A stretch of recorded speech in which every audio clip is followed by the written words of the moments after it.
You got 14 practices down this spring. Where are you with one to go? We've advanced quite a ways, and pleased with that advancement. Wasn't pleased with today. Would have liked to seen the last practice before we took the field for the spring game as one that left us leaving the practice field with a smile on our face. Too many mental mistakes, took our foot off the gas a little bit, but got some exposure to a couple more calls that we got to put on film and we'll be able to teach off of throughout the summer and into training camp, and as much for the coaching staff as anything, gave us some exposure to some things that we can learn from. What do you want to see on Saturday to maybe right that wrong from today?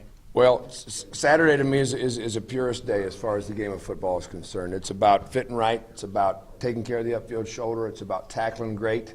It's about playing minimum calls and executing them to the best of your ability. And I'd like to see all that get accomplished as we play as hard as we physically can for the entire time that we're out there. It can make a huge difference if y'all can't go outside and have to modify it in the Walker Pavilion. Well, I don't believe so. I think any time that you can step in between the white lines and do what you're asked to do, you got a chance to improve, and we'll get that done. Whether we're in a stadium and scrimmaging or wherever we end up, I think we'll get a chance to do exactly that on Saturday. Do you feel like that this has been more of a time to focus on fundamentals, or have you guys done more install, or how's it kind of been divided up? Well, I'd say a distribution of both. We are never going to shy away from the fundamentals, and if you ask me where we were overall, I'd say probably heavier on the fundamentals of things than we are to scheme. If you would ask me for a percentage-wise where we're at in our playbook,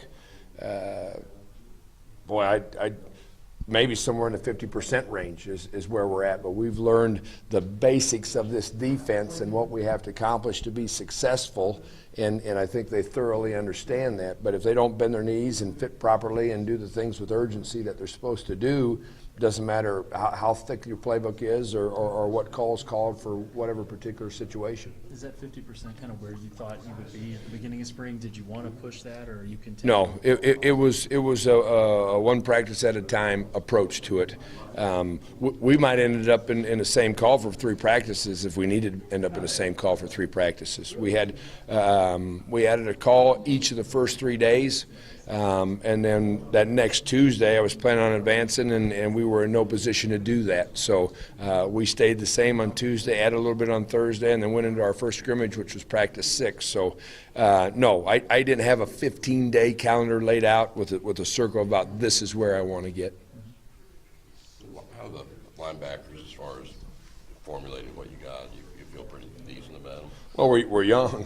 We're young, and certainly with Dre Greenlaw not on the field all spring, that doesn't give you a true picture of what you can be. But you look out there, and when Randy Ramsey and Scooter Harris are sort of your veterans, that's sort of concerning because they haven't played a lot of football, and they certainly haven't played a lot of football in the SEC. But they were an eager group, and I thought inside and outside both showed marked improvement from practice 1 up through practice 14. And as I expressed probably unsatisfaction with today, that's maybe as much in the back end as it was everybody else. Okay, the front 7 overall, they might have had a pretty decent practice, but I wasn't very thrilled with the back end.